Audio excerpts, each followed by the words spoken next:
This presentation examines my leadership perspective through the lens of contingency and situational leadership theories.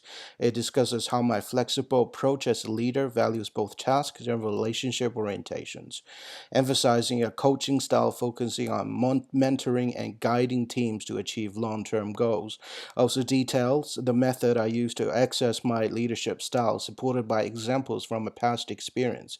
Additionally, this presentation dives into the concept of unsustainable consumption and critiques the flaws inherent in the production driven economic growth model, which represent a key change I want to see in the world. By analyzing the system's boundaries and core elements, I highlight the interconnected nature of economic, social, and environmental issues, while exploring potential leverage points for changing using the Cinefin framework, providing a clearer understanding of the challenges and possible solutions. Contingency theories and situational leadership theory are the two key takeaways from Module 1. After further reading into both theories, I believe their relationship is similar to that of macro and microeconomics. Contingency theory focuses on a macro level, aligning both between leadership style and situations, addressing the most effective scenarios and providing long term strategic guidance for organizations. And in contrast, situational leadership deals with the day to day dynamics, adjusting behaviors to environments to optimize leadership, while offering tactical short term frameworks for managing and motivating teams. To better understand my leadership style, I applied the least preferred coworker scale, with a scale of 64 indicating a flexible leadership style that balances relationship and task orientation, leading slightly towards relationship oriented. Additionally, based on the situational leadership theory, my natural leadership style aligned with the coaching approach, with focuses on guiding, mentoring, and motivating team members. This style involves taking a hands on role, not only directing tasks, but also assisting in the development team skills and building confidence. Reflecting on my experience as a business owner and project manager, I found that analysis fitting to the actions I took. I usually had a clear objective, rarely changing the definition of my goals, as achieving the goals was vital. The most common team condition I encountered was within the D2 category, where teams had moderate competence and low commitment. To achieve the objective, commitment issues had to be addressed. In a past project, the conditional objective was to lobby for a new policy standard in the medical field, focusing on longer product life cycle, improved healthcare, and environmental benefits through technical innovation. The team had high competency but limited relevance and incentive to drive change. My flexible coaching-oriented leadership style was the key in addressing those challenges. I used a hands-on approach, guiding and mentoring team to align their expertise with new policy goal, motivating them and developing their understanding to ensure commitment and reaching successful project outcome.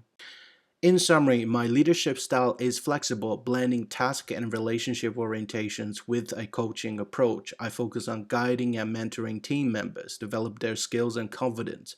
My principles involve setting clear goals, focusing on fostering dedication and skill development, while being flexible to meet teams' needs for sustained success, while fostering motivation and building strong relationships. As to what I want to see change in the world, I focus less on environmental and social sustainability, though I recognize their importance. I understand the issues, acknowledge the great minds like Rachel Carson and Martin Luther King Jr., and others who have shaped those fields. I'm optimistic about progress, believe that, like technical development, social and environmental innovation is a process. While crises exist and more may come, and look at the broad arc of human history, these challenges will eventually be seen as part of the journey. My perspective on sustainability is primarily economic. Our system, shaped by history, is interconnected with all aspects of life, where core values influence the three pillars of sustainability and vice versa. However, what happens when our core values conflict with one or more of those pillars? As an economic student and a businessman, I see environmental and social issue as a consequence that needs management. Economic models historically overlook those elements, with most economic driven by production focused growth, which clash with sustainability. Despite increasing awareness, political challenges arise due to conflicting economic interests, lobbying, and ideological divides. A clear example is planned and persuaded obsolescence. These practices highlight the interconnectedness of pillars and the flawed foundation and the complexity of the issue. So why is this issue the most important? Because we say in this unit it is the very foundation of our system, and this foundation affects everything on a global significance, the two other pillars as well as the future. The next question will be what to do.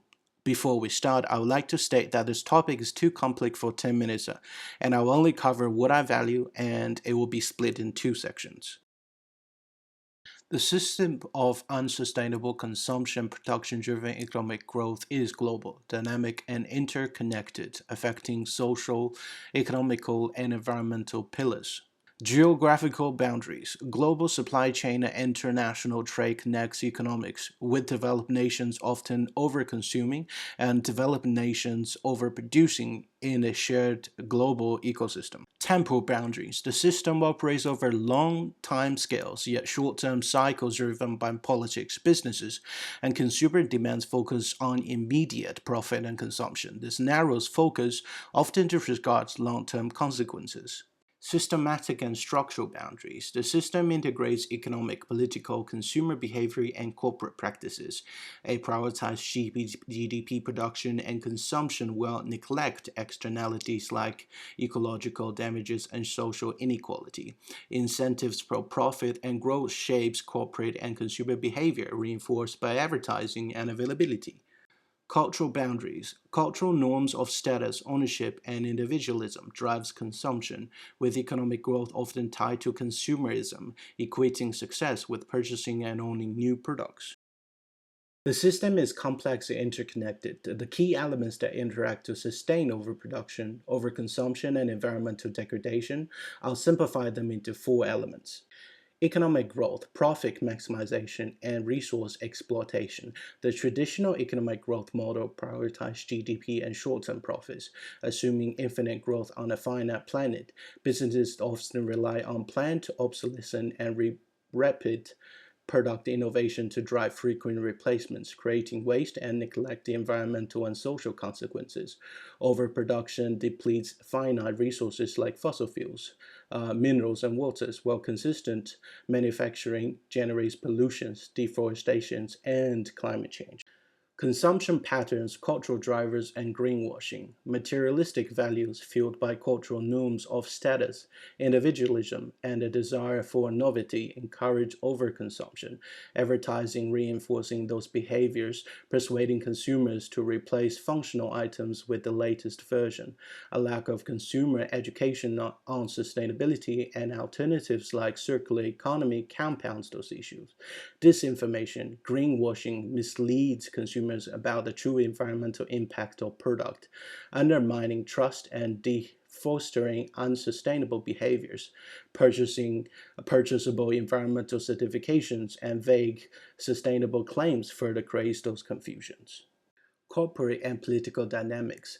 Corporations prioritize profit over sustainability, leveraging weak regulations, subsidies, and global trade system that rewards corporations and resource extraction. Corporations' lobbying and short-term political agendas often hinder regulation process, while distort incentives favoring industry like fossil fuels and fast fashions. Feedback loops and systemic reinforcement. Positive feedback loops amplify unsustainable behaviors by increasing production and consumption cycles. Negative feedbacks, such as resource depletion and environmental degradation, could disrupt the system. However, corporations and political interests often resist meaningful change, as evidenced by prolonged resistance on fossil fuels over sustainable alternatives like electric vehicles. In a significant framework, the complex domain involves situations where cause and effects are understood in retrospect, requiring a pro-sense response approach. I will cover four key leveraging points that I think that are important. Shifting consumer behaviors and social norms. Probe, launching small campaigns promoting repair, reviews, and sustainable consumption in targeted sectors. Example, furniture and electronics. Sense, track shifts in consumer behaviors through surveys and market research. Respond, amplify successful strategies, collaborating with businesses for sustainable alternatives, and support influencers driving sustainability. Corporate accountability addressing greenwashing. Probe, monitor media for greenwashing in line with the German Network Enforcement Act, and partner with journalists to expose misleading claims, develop tools for consumers to report greenwashing. Sense, measure public awareness and shift in consumer behavior after exposed to the campaign. Respond, promote trusted sustainable label, advocate for strong media regulations, and create platforms to verify corporate claims, encourage greater transparency. Last, leveraging feedback loops for circular economy and sustainable production. Probe, introduce incentive for circularity, such as product take back schemes or repair programs as a self-service. Sense, track change in business practices and product life cycles, focusing on consumer demand for sustainability. Respond, fostering circular economy through industrial collaboration on standardization, reuse, and recycling practices, encourage sustainable product designs. Strengthening political will and economic reforms, policy-based. Probe, advocate for small-scale policy exchange, for example, existing carbon tax or producer responsibilities, and pilot alternative economic models. Sense, track political tractions, lobbyist influence, and access the impact of pilot policies on sustainability. Respond, build coalitions for long-term policy reforms, promote and adopt for sustainable economic models like the green GDP, and integrate sustainable into national policies. In conclusion, this presentation connects my leadership approach, rooted in contingency and situational leadership theories, with my work on tackling unsustainable consumptions in a production-driven economy. I share how my flexibility, coaching, focused leadership style has helped guide teams towards long-term objectives, drawing from my experience lobbying for medical policy changes by aligning the team's expertise with goals for creating more inclusive and sustainable product policies. I stress the importance for both tasks and relationship dynamics. In the second section, I dive into the complex system of sustainable consumption, highlighting the interconnectedness nature of the economic, social, and environmental issues. Using the Sinifin framework, I pinpoint key leverage points for change, such as influencing consumer behaviors and advocating for stronger corporate accountability. Those reflections support my belief and in the need for systematic transformation, with a focus on reshaping economic growth through sustainability.